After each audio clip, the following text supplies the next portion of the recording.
गरीबों के दिल से गरीबी को पूछो, रात कटती तो दिन है गुजरता नहीं। लाख कोशिश है करता जमाने में वो, वक्त से पेट उसका है भरता नहीं। साथ दे के गरीबों का देखो कभी, अरे उसका एहसान दुनिया में मरता नहीं। जो कर्म यो धर्म पे भरोसा करे, उसका घर तो कभी भी उजरता नहीं।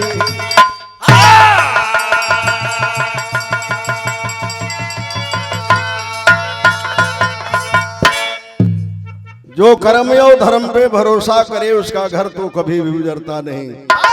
बड़े भाग्य से मानुष का तन मिला है।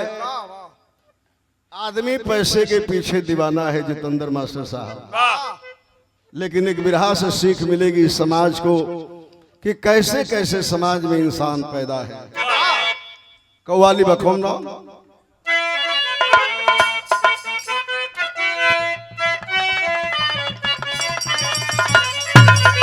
अरे बाहरे बंधु जी कि भर दे झोली मेरी आ मुहम्मद, तेरे दर से न जाऊंगा खाली।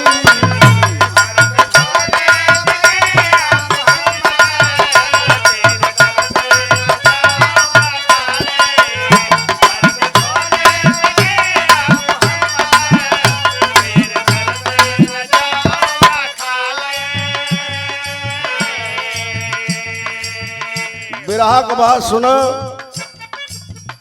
ऊपर वाला हर इंसान को बनाया है, उसकी गलती मानो या प्रकृति का नियम मानो। किसी को महागरीब बनाया है तो किसी को महाअमीर बना दिया है। गरीबी में भी इंसान को शौक से जीना चाहिए भैया कि यह गरीबी मालिक की दी हुई चीज है। तो लिखा था कवि जी, जो गरीबी गले से लगा के, जो गरीबी गले से लगा के, अपने कर्मों से जग में है जीता।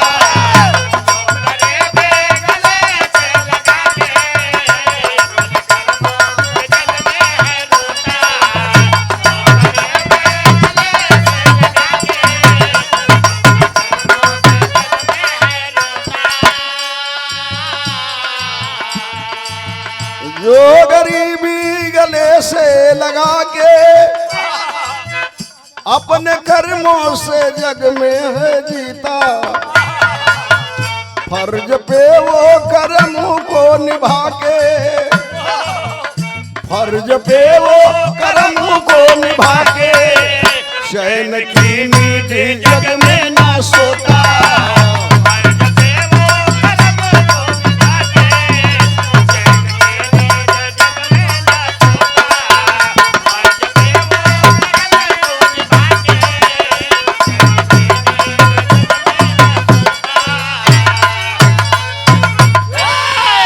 यहीं से बिरहा की शुरुआत है। एक एक लाइन सुनते चलिए घटना कैसी है। बहुत कलाकारों से यूट्यूब से आप लोग बिरहा सुनते हैं, मंच के माध्यम से सुनते हैं, लगेगा कि आप लोगों की आंखों के सामने घटना घट रही है। सिंगल लाइन से चला कैसे।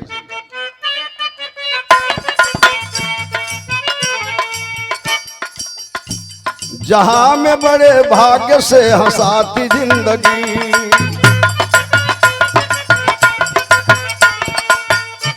अक्सर यहाँ गरीब को रुलाती जिंदगी।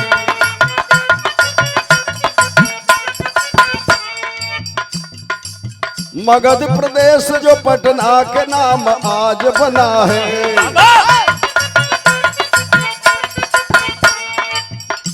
लालू हरे नीतीश का साम्राज्य बना है।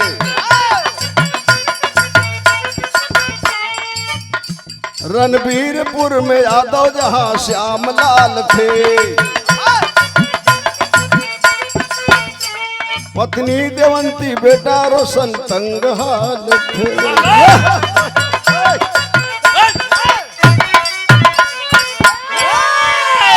ये 100 रुपए का सम्मान, बहुत शानदार ठंडे की दुकान है और निगरान निर्माण बहुत जल्दी ये बन के तैयार हो जाई। इनके शादी विवाह वाला मैरिज हॉल रमाकांत पहलवान बसंटोला के पावन धरती से हमारे परम मित्र हैं। इनसे दीदार नहीं होता है तो रात को नींद नहीं लगती है। रणबीरपुर का रहे वाला श्याम लाले भैया, पत्नी के नाम दवंती देवी, एगो लड़का बा 8 साल के रोशन। यह 3 गो परिवार हो, बड़ा गरीबी में जियत हो, गाय भैंस रखले हो, वही में खुशहाल जिंदगी काटत हो। समय एक दिन ऐसा बदल ले बाबू, पत्नी को दर्द हुआ, ले गईलन इलाज करावे लगलन, दर्द बढ़ता गया, इलाज कराते गए, दर्द बढ़ता गया, इलाज करावत करावत गाय भैंस बिक गई, तन के मेहरारू के गहना सब बिक गई। एगो बड़ डॉक्टर के पास ले गए पटना में, और जब चेक करवाया डॉक्टर तो कहा कि श्यामलाल आपकी बीवी को कैंसर हो गया है, पत्नी को बचाना चाहते हैं तो लंबे पैसे का इंतजाम कीजिए और दिल्ली एम्स में चले जाइए, शायद आपकी बीवी बच सकती है। सुना वह गरीब आदमी, उसके पांव के नीचे से जमीन खिसक गई। आया घर पे बाबू, अपने इलाके में सभी धनवान लोगों के पास गया, कहा कि साहब तने हमार कुछ मदद कर दो, हमार पत्नी ठीक हो जाई, जिंदगी सलामत रही तो हर पैसा पाई पाई चुका दे। लेकिन गरीब को इस जमाने में कोई पूछने वाला नहीं है, एक पैसे की किसी ने मदद नहीं किया। तब श्यामलाल यादव सोचता है और क्या करता है, बिरहा में गीत में कौन हो।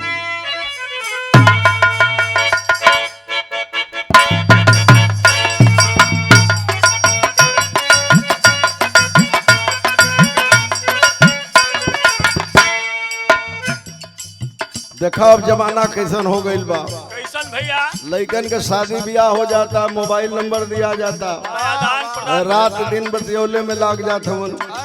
एगो ऊ जमाना रहल रमाकांत पहलवान, जब आदमी कोयलरी में जा नौकरी करे, चटकल में जा नौकरी करे, नायब साहब दरोगा जी तिवारी जी सुनी आप एक बात बतावत है, चिट्ठी लोग भेजे तो 1 महीना पे आवे, 1 महीना पर इन्हीं से जवाब जा बंधु भाई। एगो हमारे गांव का ड्राइवर रहल, नाम ना ले, ट्रक अब नाव ना ले भाई, चैनल वाला भाई वालो नया नया ओकर गवना भइल रहल, चल गई ट्रक चलावे, पढ़ल लिखल ना रहल, खलासी ओकर जवन रहल पढ़ल लिखल रहल। ओकर मेहरारू चिट्ठी भेजलस कि राजा जी सब ठीक बा, घर परिवार घर द्वार सब ठीक बा, हितई नतई कुल ठीक बा। रतिया कहीं ट्रेनवा आवेले तो बुझाला कि हमार सैया जी फक दे आ जी, मार याद सतावेला तो नींद ना आवेला। चिट्ठी पढ़वलो सो ड्राइवर लड़का से, चिट्ठी पढ़ के खलासी धो दिया, 5 किलोमीटर उरी ट्रक ले गई, कहलस कि एक बेर उरी तनी बिचली बतिया पढ़ दे, फिर पढ़लस 10 मिनट के बाद कहलस कि तनी वही के फिर एक बेर पढ़ देते, कहलस कि हम पढ़ब ना, एक ही बात के 13 बेर ना पढ़ब, कहलस कि अरे भाई पढ़ दे, अगला ढाबा पर तो के मीट खिया दे, फिर पढ़लस। और ढाबा पर जब गौर से सुनलस तो मालिक की यहाँ ट्रक खड़िया के भाग गए घर। जिंदगी बीत गई बाबू, तो प्रेम ऐसा चीज है। तो वह कोनो मेहरारू कहले रहे, रेलिया बैरन रेलिया बैरन रेलिया बैरन पीड़ा को लिए जाए रे, रेलिया बैरन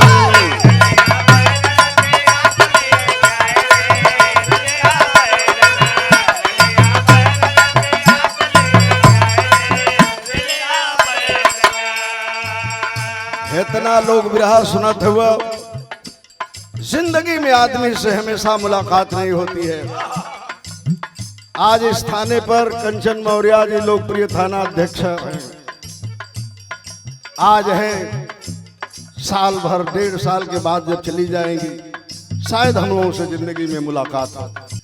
कलश मेहरारू की ट्रेनिया तो रोज आवेले, ट्रेन के कौन गलती बा, एगो काम हो जाए तो हमारे सैया जी ना जाता, जवनी टिकटवा से हरी मोर जई है।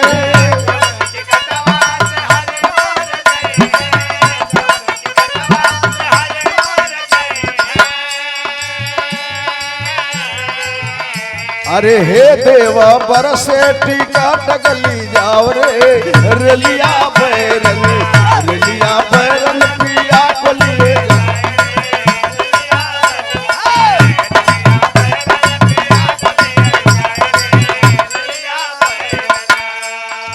यह कहते रहे भैया लाल बहादुर दरोगा जी।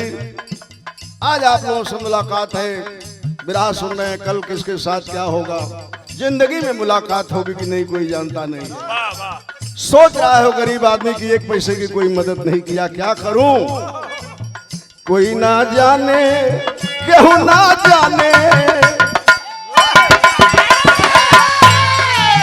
केहू ना जाने ला कुदरत का घाट हो, केहू ना जाने।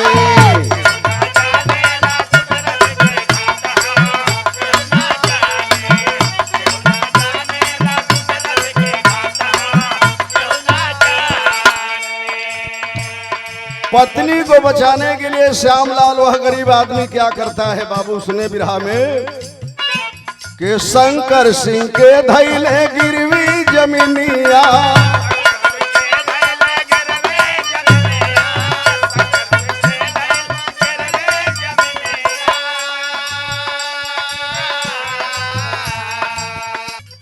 शंकर सिंह के धैला गिरवी जमीनिया,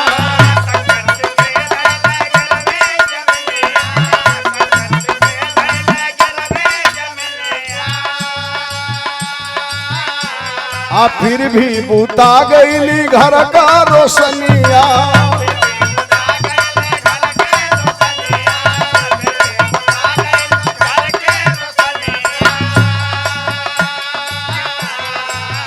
आइल जीवन में आज काली रात हो, केहू ना जाने, केहू न जाने ला कुदरत का घात हो।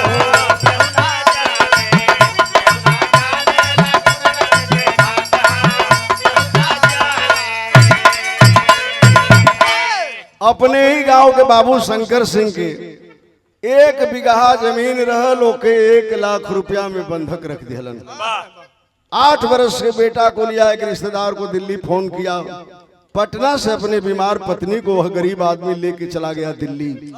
8 रोज के बाद उसका रिश्तेदार भर्ती करवाया एम्स में। 8 रोज के बाद बाबू हॉस्पिटल में जांच हुआ, 95,000 रुपया उस गरीब का लगा। डॉक्टर बुलाया और श्यामलाल से कहा कि दुनिया में कोई डॉक्टर अब तुम्हारे बीवी को बचा नहीं सकता है, ये 12 से 13 दिन की मेहमान है, ले जाओ सेवा सत्कार कर लो, पैसा मत खर्चा करो। वह गरीब आदमी के आंख से आंसू चलने लगा। बाबू बीमार लाचार पत्नी को लेकर पटना आया, पटना से रणबीरपुर गईलन है और पत्नी का दिन गिने लगला, वो 12वां दिन आयल हो पंचो। पत्नी के शरीर में इतना वेदना उठल, इतना वेदना उठल, अपने पति को बुलाई और बेटे को बुला करके बेटा का हाथ पति के हाथ में पकड़ौलस, कहलस कि सैया जी वे दुनिया से हम जाते हैं, तो से वादा एक थे हमसे करा कि हमरे बेटा के आंख में आंसू मत आवे दिया, हमरे बेटा के आंख में आंसू मत आवे दिया। इतना ही कह के दमंती इस दुनिया को छोड़ देती है। बाबू माँ के लाश पर बेटा गिर के रो रहा है, दहाड़े मार करके पत्नी के लाश पर पति रो रहा है।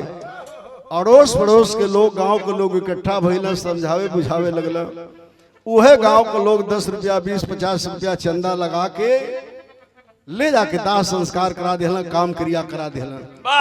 फक्कड़ बन गया वह गरीब आदमी। श्यामलाल फक्कड़ बन करके घूमने लगा। बाबू ले कैलन 12वां दिन पत्नी मर गई, गांव वाला बाबू चंदा लगा के दाह संस्कार कैलन, काम क्रिया कर दिलन। फक्कड़ बन के घूमे लगल श्यामलाल। लेकिन पापी पेट का सवाल है। 8 साल का लड़का हो बाबू, वही गांव में उनका घरे काम करके 2 वक्त के रोटी के इंतजाम करे लगल। एक दिन एगो मास्टर साहब के घरे काम करत रहल लड़का और आंख से आंसू चलत रहल। मास्टर साहब कहला काहे रोवत हो बेटा? कलश किस्मत फूट गई हो मास्टर साहब, माई हमार मर गई, बाबू फक्कड़ हो गई, एक बीघा खेत रहा हो बंधक हो गई, जिए के कोनो सहारा नहीं बा बाबू। लेके चला है मास्टर साहब कहला रे पागल, तार बाबू खेतवा पे चले ना हो, अपनी बाबू के कह दो कि जाके केसीसी पास करा के बैंक से 1 लाख रुपया लोन लेके बाबू साहब के खेतवा दे के छोड़ा ले बोलो, जिए के बाप बेटा का सहारा बन जाई, आ वही खेती बाड़ी से कमा के धीरे धीरे कर्जवा भी भर दे बोलो। लड़का आइल अपने बाप के समझावत बा, बिरहा में गीत बा, का समझाओ?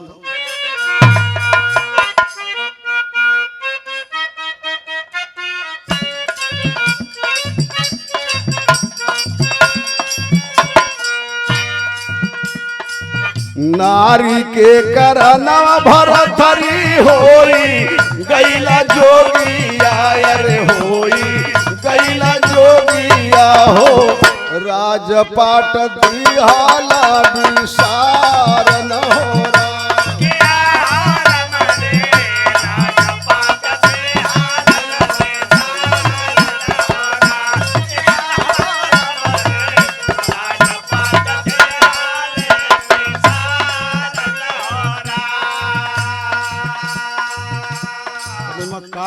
काट करो चलो ना, यहाँ से गिरल तहाँ से। लइकवा कहला सबने बाबू से, छोड़े ना जमीनिया ठाकुर पैसा के कराना वायर, पैसा के कराना हो, रोवेला सुगनवाया सुधारन हो रा।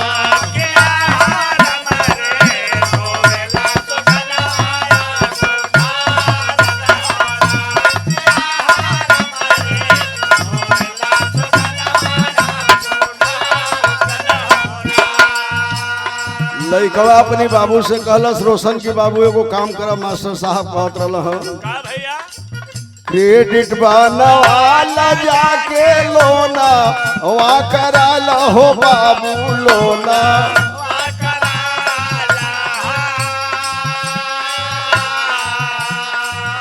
देरी के रुपया अपन खेता वा छोड़ाला हो बाबू खेता,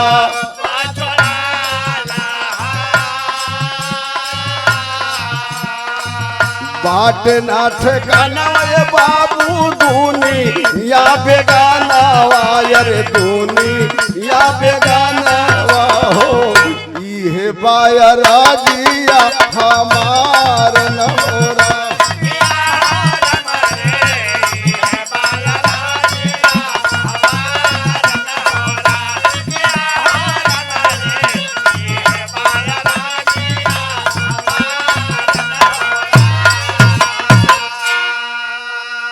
लइकवा कहलस खेतवा छूट जाई, जीवन का आधार हो जाई, ये चौराहा वो चौराहा फकड़नी और घूमबा बाबू, इससे जिंदगी बेकार हो जाई। लइकवा के बाप के दिमाग में बात जमल, एगो नेता के पकड़ला, वो नेता रहल महाराज जी तोहरी दोस्तवा नेता नियर। कहलस के मेरे लोन पास करा दे, हम चला है यही कागज पत्र लेके बैंक में। 15 दिन लेके कागज पत्र दौड़ना, बैंक मैनेजर के सामने हाथ जोड़ के रोवे लगला कि साहब बड़ा मजबूर इंसान है, हमारा लोनवा पास कर दो। कहला कहा बैंक मैनेजर की लोनवा पास कर दे, लेकिन 1,20,000 रुपया का लोन पास करो, 20,000 कमीशन लगी, बोला मंजूर होके तो पास कर देंगे। कहा वो गरीब आदमी की ये साहब 1 लाख रुपया का हमें जरूरत बा, 20,000 आप कमीशन ले ली, पास कर दे। कहा बैंक मैनेजर की जाकाल बैंक में 4:30 बजे आई है। 4:30 बजे भैया का है? 4:30 बजे का मतलब कि जोना में बैंक वाला कमीशन तय कैले रहल, ओकर 10 बजे 11 बजे 12 बजे 2 बजे पेमेंट ना कर, यहाँ बैंक में भीड़ रहले, सब ग्राहक चल जाई। तब गैला बुढ़ऊ दिसंबर को महीना रहल, 5 बजे बैंक मैनेजर 1 लाख रुपया दिहलस, जौन संगवन नेतवा रहल दललवा। कहलस के तोहार काम हो गई, तू घरे जा, हमार कुछ बैंक में काम बा, बाद में आई। बुढ़ऊ पैसा बोला अपन चल दिला ने पंचो। गैला रोड पे एगो टेम्पू में बैठला, टेम्पू वाला गैला आधा किलोमीटर, एगो चौराहा पर रोक दिहलस। 1 घंटा वे घूमल टेम्पू का ड्राइवर आयल तो कहलस के बाबा सवारी मिलत नहीं बा, हम उतना दूर जाइब ना, अब 1500 किलोमीटर दूर हम जाइब ना, हमारी टेम्पू में से उतर जा। सोचला श्यामलाल की गरीब जमाना खराब बा, 1 लाख रुपया ले ले हैं। उतर गया टेम्पू से, कहला कि अब रोड छोड़ा है, गांव से हो गांव होते चलब सवेरे ले पहुंच जाए तब वो ठीक बा। चलला है पैदल बाबू, 5 किलोमीटर पैदल चल रहा है। तो ले का भइल, देखा किस्मत उस गरीब को कहाँ ले जा रही है। का भइल बाबू,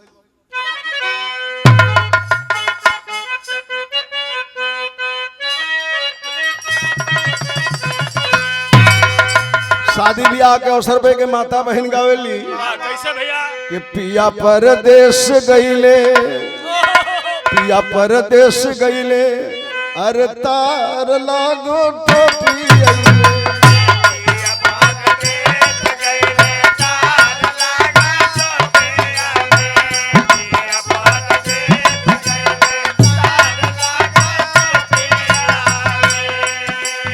फिर हकबा सुना रमाकांत पहलवान, साझ भइल घरवा जात वही गरीब बाबा के।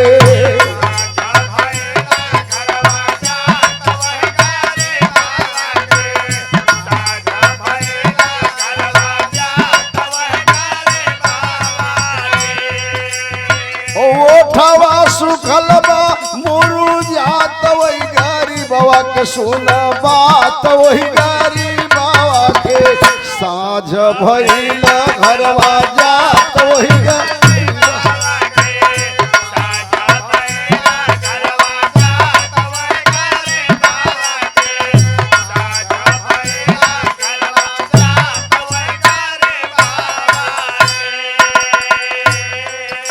पाँच किलोमीटर पैदल चलना, दिसंबर का महीना रहल, 7:30 पौने 8 बजे लगल। वो गांव में पहुंचला, गांव की बहरा श्यामलाल का देखला का भैया? राड ट्यूबलाइट जरत रहे एगो गांव में।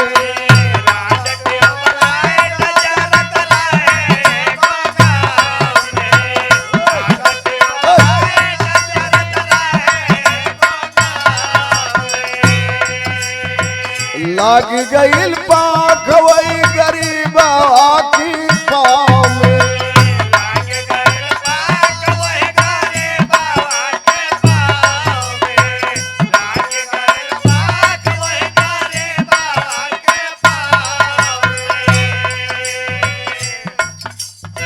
बैठ जाना, ये बैठ जाना चला ना ना चले तो बल बता दे। रुकल बाटे वहाँ शर्मा तो वही गरीब बाबा के, सुना बात वही गरीब बाबा के। साझ भइल घरवा जात वही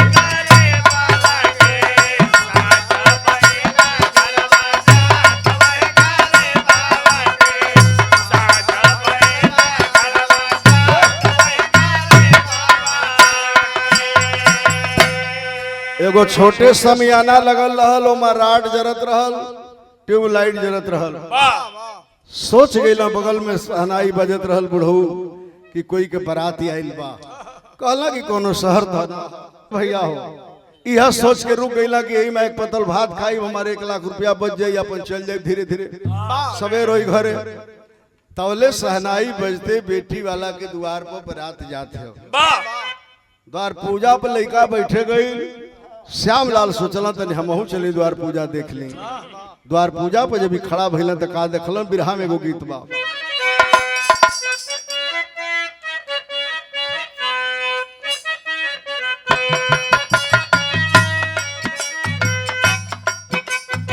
वह गीत बा, झाझर मड़ौआ जनिछ वही हाये बाबा हो। झाझर मड़ौआ जनिछ वही हाये बाबा हो। लगी है सूरजा के ज्योति हो।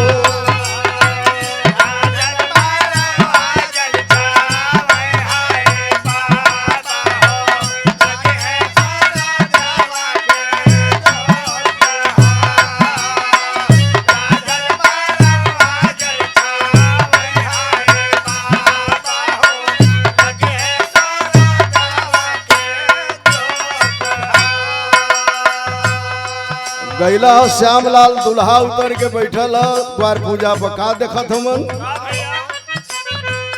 देखला दुआरावा पे होता झगड़ावा हो देखले दुआरावा पे होता झगड़ावा हो मनवा में करेला विचार हो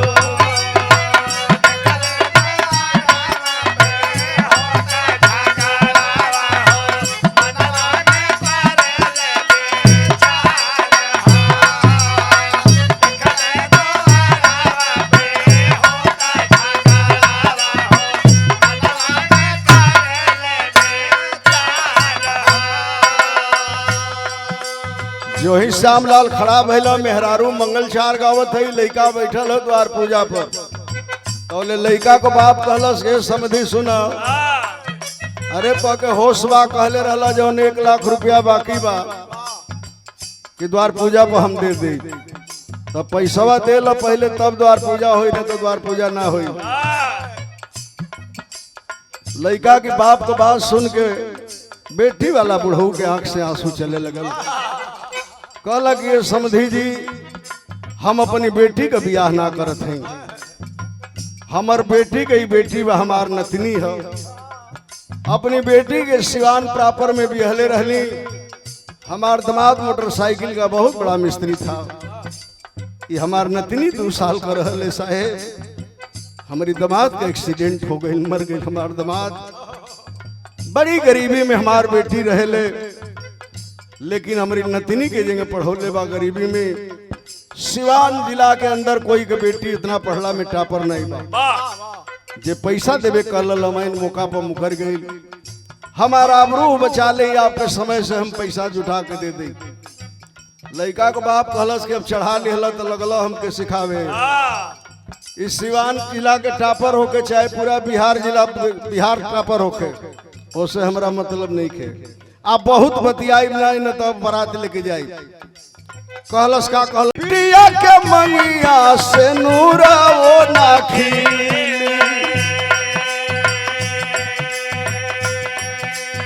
कहलस 1 लाख रुपया देबो कि ना कहला कि मजबूर बानी ये वक्त ना दे पाई लड़का वाला अपनी लड़का के चौका पर से उठा लेलस सहनाई बंद करा दिलस समियाना में गई कला बारात चला हम शादी ना करब बिटी हाला चार भैले पौआ में गिरी गईले बिटी हाला चार भैले पौआ में गिरी गईले गिरल ही अरवा पे पहाड़ हो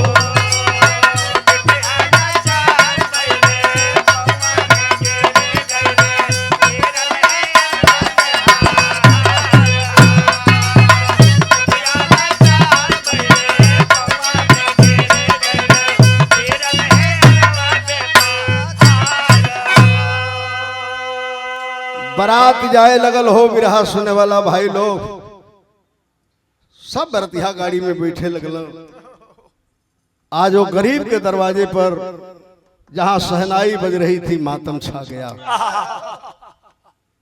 वही श्यामलाल बगल में खड़ा है सवाल कर रहा है कि मालिक हमको गरीबी तूने बहुत दिया है कोई बेटी हमें हमारी नहीं है आज इस गरीब के घर से बारात चली गई तो ये गरीब की बेटी मर जाएगी जहर खा करके मर जाएगी हाँ बनारसी भैया हमारे कहाँ गईला सिपाही जी तन देखा है बुल्लू चाचा के तनी सा अंदाज बतावत है वही टेरी के कैसे कहे बाहर स्वर्गीय बुल्लू चाचा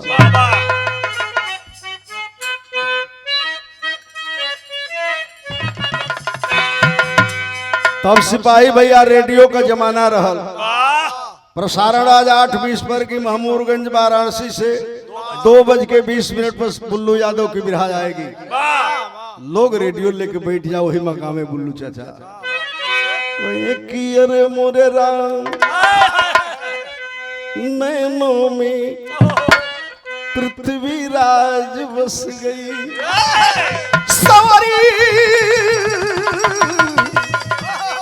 वो नैनों में पृथ्वी राज बस गए छत्री वंश में भूषण दिल्ली के सिर करता, नैनों में पृथ्वीराज बस गए।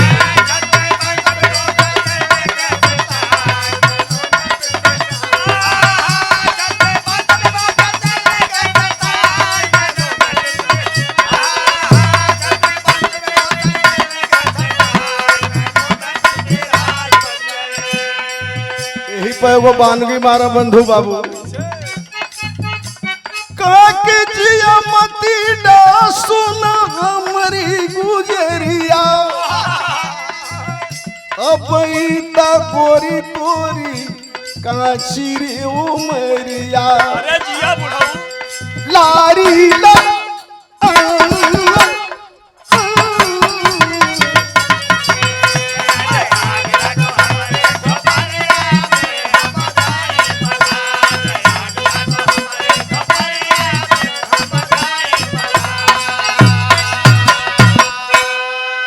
ये लो बिरहा के बादशाह रहे, बिरहा के शिखर रहे।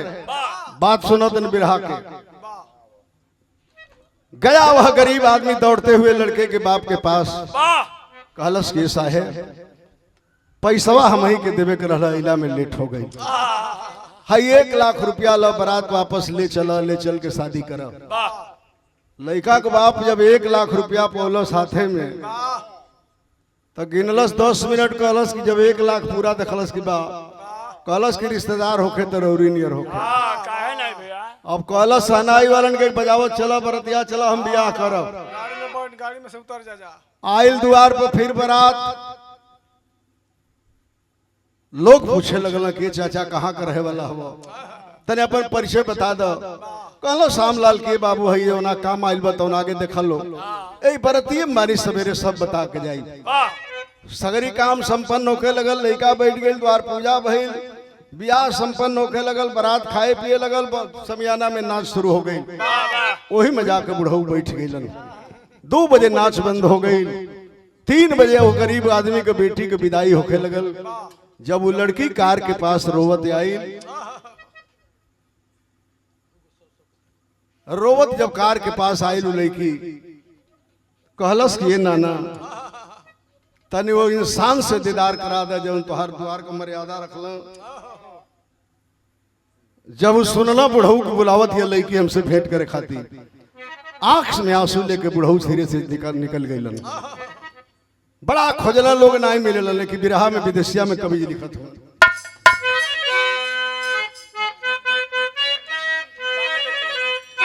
कि दान दे के चली गई ए पंचो बुढ़वा चली गई, वही बेटा के लाख हऊ दे के रुपैया। खोज सब लोग कहवा दान वीर करण गईले, भोरवा में होते बाटे वही बेटी के विदैया।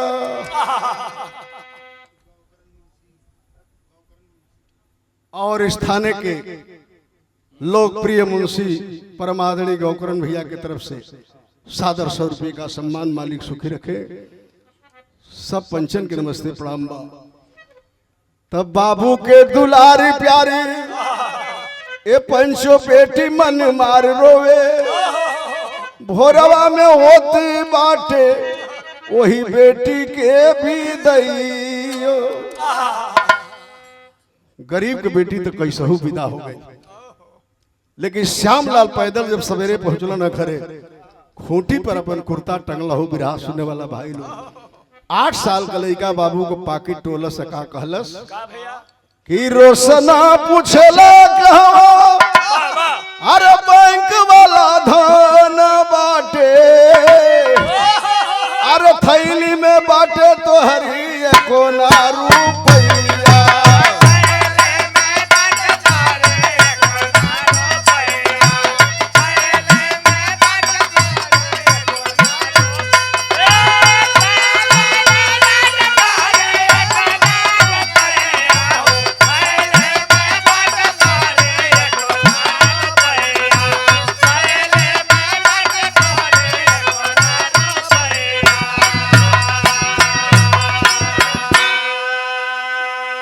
कहलस लइका बाबू के पकड़ के, बाबू काल गईला, कहला कि 1 लाख रुपया बैंक से पाई बा, बाबू साहब से खतवा छोड़ा ले।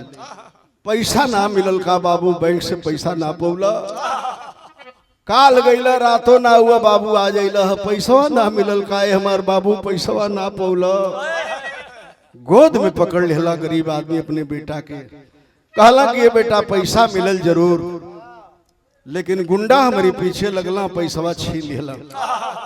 जमीन पर गिर गए लोह गरीब आदमी का बेटा। कहलस कि जा हो बाबू जा, अब तो जिंदगी नरक हो गई हो बाबू, मजदूरी के सिवा दुनिया में कोनो आसरा ना बा हमन के। और इस थाने के दीवान जी परम आदरणीय प्रमोद यादव जी, आपके द्वारा सादर 200 रुपए का सम्मान प्राप्त हुआ है। थाना प्रभारी जी के सम्मान में बहुत बहुत प्रणाम बटे। कहला जा जिंदगी बेकार हो गई, श्यामलाल फक्कड़ होकर घूमे लगल। धीरे धीरे 8 साल बीतल। सिपाही जी दीवान जी तनी सुनी, 8 साल बीतल। 8 साल में बाप बेटन का कहा गति भई।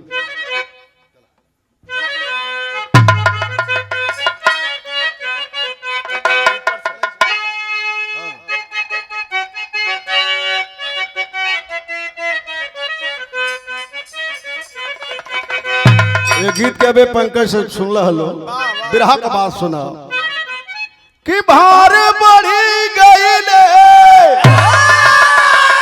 अरे भार बढ़ी गईले,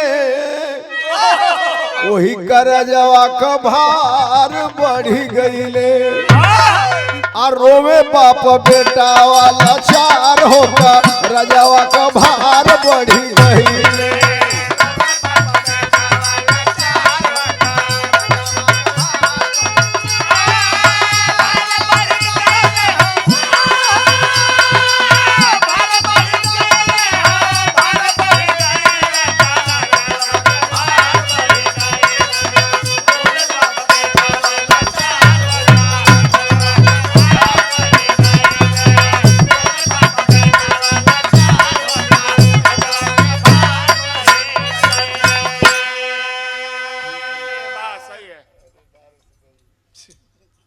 आठ साल में बाबू जहन लोनवा ले ले रहा श्यामलाल, पैसा चक्रवृद्धि ब्याज ब्याज जोड़ के बहुत रुपया हो गया।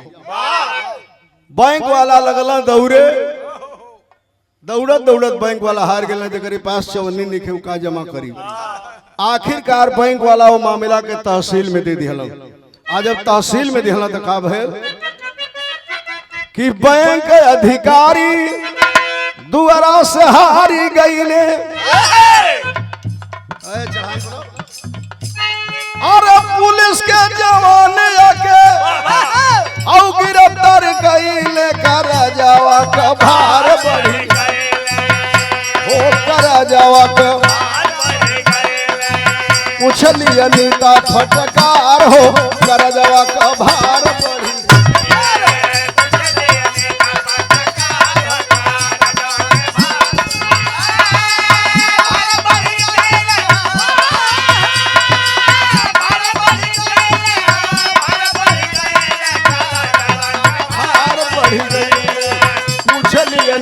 फटकार हो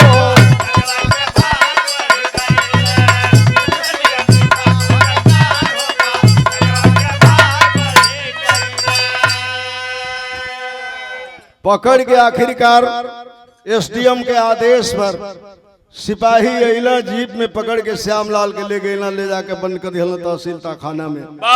कौनो मनई बतौला सुन के बेटवा रोशन से कि तोहरे बाबू के पकड़ के और सिपाही लेके चल गए तहसील में।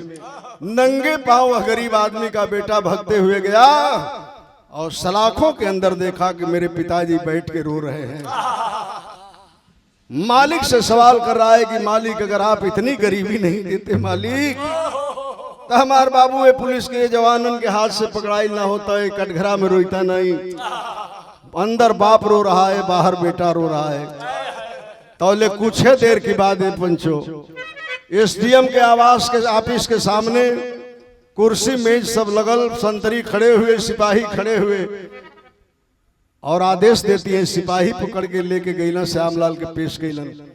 सवाल करती है एसडीएम महिला कि बाबा आज तक तूने कर्जा 1 रुपया नहीं चुकाया है, आखिर तू जुआरी है कि शराबी है? बोलो हमें जवाब दो। जब कस के डांटे लगल एसडीएम महिला है बाबू, पैर पे गिर गया वह गरीब आदमी, कहलस की बेटी तनी हमारी बात सुन ला, किस्मत का मारा जिंदगी का हारा हुआ इंसान हूँ बेटी। क्या कहता है बाबू बिरहा में गीत बाबू?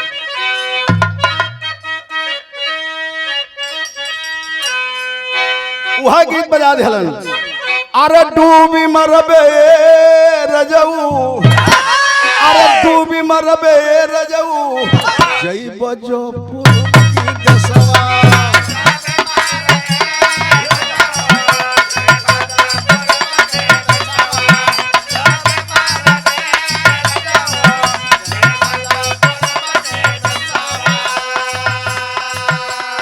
तरज के छोड़ा कर रहा है वो गरीब आदमी, का कहिए बेटी, का कहिए बेटी अपनी कहानी आगे।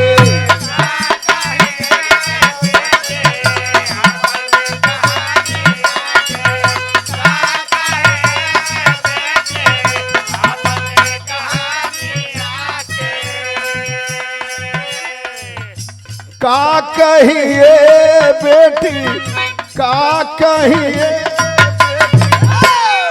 अपनी कहानी आगे।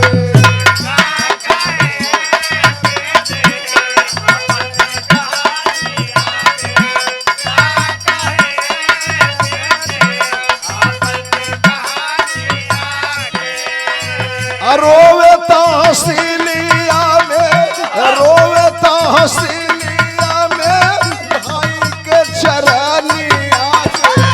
का कहिए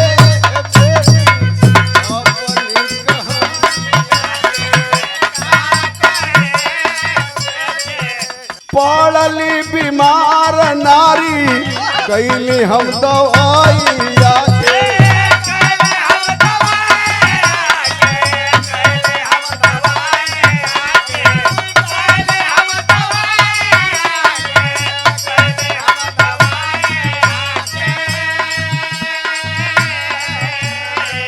ताबो हऊ नजरिया रे बाउर, ताबो हऊ नजरिया रे बाउर, भैली वही गोसाई आगे।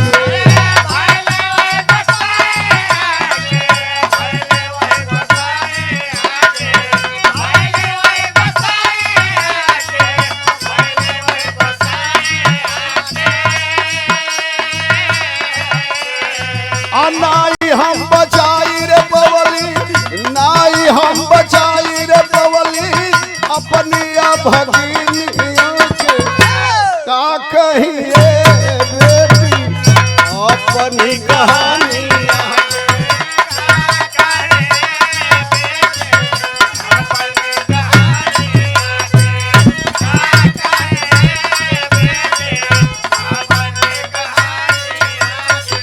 अलस किए बेटी पत्नी बीमार पड़ल, हमार कैंसर हो गई, 1 लाख रुपया में से अपन जमीन बंधक रख के इलाज करौली, मालिक के वो मंजूर ना भइल, हमार पत्नी भी मर गई हो बेटी। तोरी सामने हमारा नाथ बेटा खड़ा बा, हमार दुनिया में हमसे गरीब कोई ना बा। एसडीएम महिला ने कहा कि एक ही अब मेरे पास उपाय है, तुम्हारे पास जो 1 बीघा जमीन है उसे नीलाम करके सरकार का पैसा वसूल लूंगी। कहलस की बेटी खेतवा तो बंधक रख ले ही नीलामे हो गई बा। एसडीएम महिला सवाल करती हैं, पूछती हैं कि बताओ बाबा कि 1 लाख रुपया कर्जा लिया तो खेत रख करके जब दवा कराया तुम्हारी पत्नी मर गई, उससे हमारा मतलब नहीं है। जो 1,20,000 तूने लोन लिया है उस पैसे को क्या किए? कहा हो गरीब आदमी की तनी 2 मिनट और हमारी बात सुन लो बेटी। क्या कहता है आल्हा में?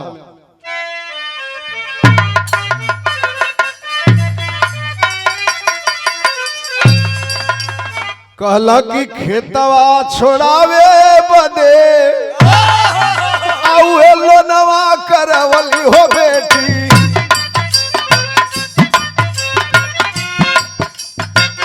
आवत रहली लेके सरकार से उधार, शाम के समैया धैली घरवा का डहरिया हो बेटी,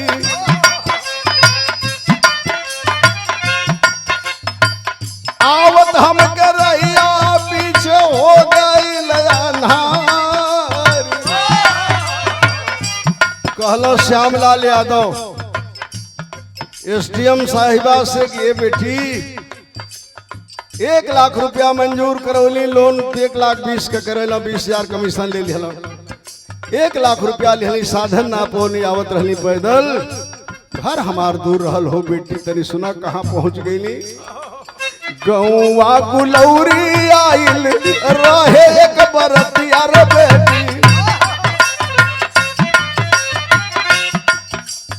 सोचली कि ले भाई हमें रतिया हो गुजार। कहला कि ये बेटी दीनानाथ पटेल के घरे बारात आइल हल, सोचली कि एक पत्तल भात खा के अपन जिंदगी रात बिता ले। लइका गइल मड़वा में, तौले का भैल बिटिया बेचारा तौले मड़वे में रोए लागल।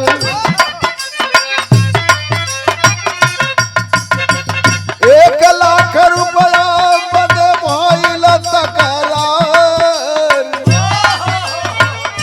कहलस कि 1 लाख रुपया देवे के रहलो बुढ़ऊ के, लगला गोड़ पर गिरे के हमार नतनी बिहार में सिवान प्रॉपर, सिवान जिला में सबसे पढ़ला में टॉपर है। लड़का को बाप ना सुनलस हो बेटी, बरतिया वापस जाए लगल। यह हमार किस्मत में अब तो अपन हाल बतावत है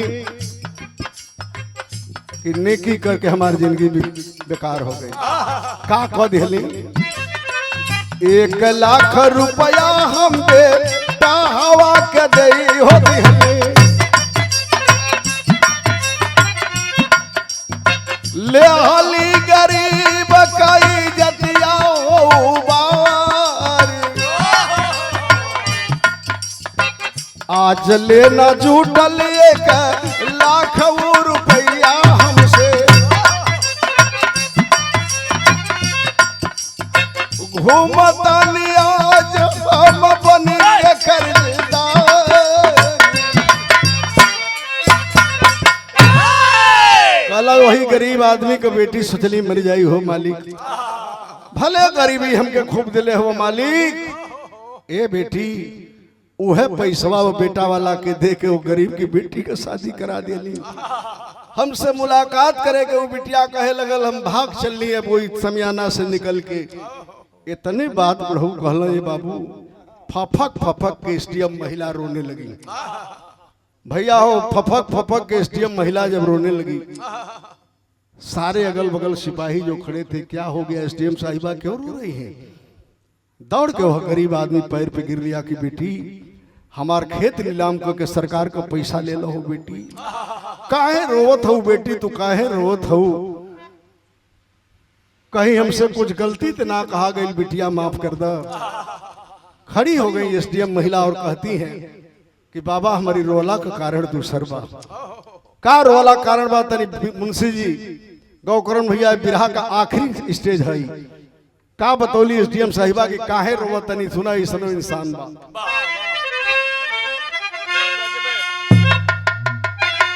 अरे गजबे दर्द दिल है समय के गतिया, आया सुधारे लिया नीता सुनी विपत्ति का बतिया।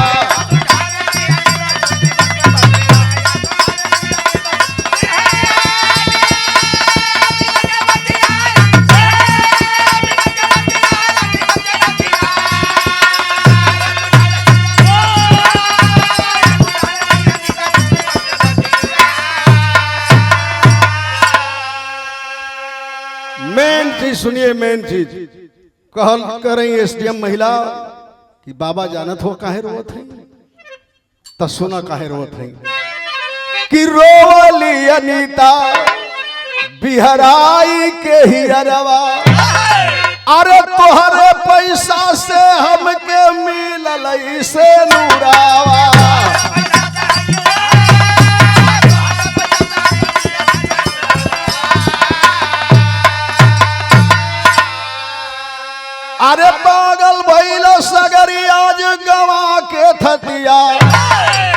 आंसू ढारे लिया नीता सुनी विपत का बतिया।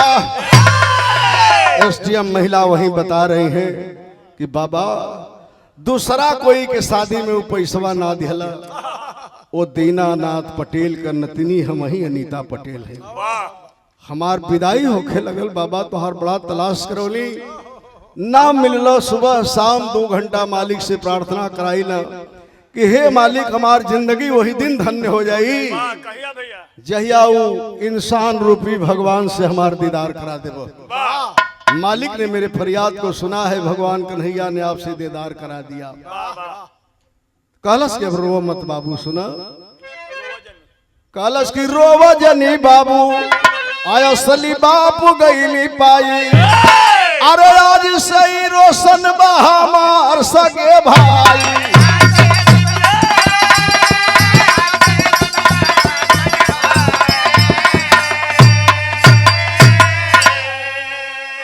अरे असली नहीं अरे के शीतल भैली छतिया।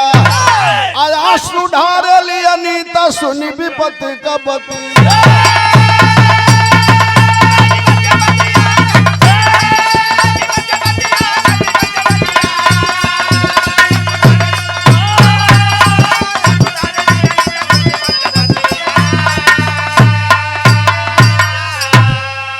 कहीं कि आज से आप मेरे धर्म के बाप होंगे, मेरा सगा भाई होगा। एक साथ अपने साथ लेके जिंदगी बिताऊंगी, इसे पढ़ा लिखा कर अच्छा इंसान बना के समाज में पेश करूंगी। लेके गई अपने क्वार्टर पे, बैंक का सारा कर्जा चुकाती है। जब लोन पर खेत रखल वो छोड़वा दिली। शंकर सिंह से जब लेके घरे रहे लगली, श्यामलाल के बेटा के अब एडमिशन करा दिली, पढ़े लगल। एसडीएम साहिबा के पति को जब पता चला दिल्ली में कि एक बुजुर्ग को अपना बाप बना के रखी है, उसके बेटा को भाई बना लिया है। जहाज से आनन पानन में एसडीएम साहिबा का पति आया। पति को पता चला, आया कहा कि खबरदार से पागल हो गई है, हटाओ इस बूढ़े को घर से निकाल दो, इसके बेटे को घर से निकाल दो। कई एसडीएम महिला के नाता जन्म जन्म तुमसे टूट सकता है, लेकिन ये रिश्ता बाप बेटा से कभी नहीं छूट सकता है। पहचानते हो, ये वही इंसान है जो तुम्हारे बाप को 1 लाख रुपया दिया, मेरे मांग में सिंदूर दिलवाए, मेरे नाना के दरवाजे की मर्यादा को रखा। और वही बाप के औलाद हो कि 1 लाख रुपया के लिए मड़वे से उठ के चल दिए थे। ये रिश्ता तुमसे टूट जाएगा आज भी, लेकिन इनसे नहीं छूटेगा। अपने बाप के पराचित को माफ करना चाहता है तो हमारे धर्म के पिता के पैरों पर गिर करके माफी मांगा। पटना में लेके पूरे परिवार को जीवन यापन कर रही हैं एसडीएम साहिबा, जिनको सरकार वहां के सम्मानित करने का काम किया है। तो यही से कभी कहानी का अंत करते आवा। जय जखाड़ स्वामी गुरु जद्दू की लहराती फुलवारी, त्रिशी स्नेही श्री नराजन संग मितवा जवद।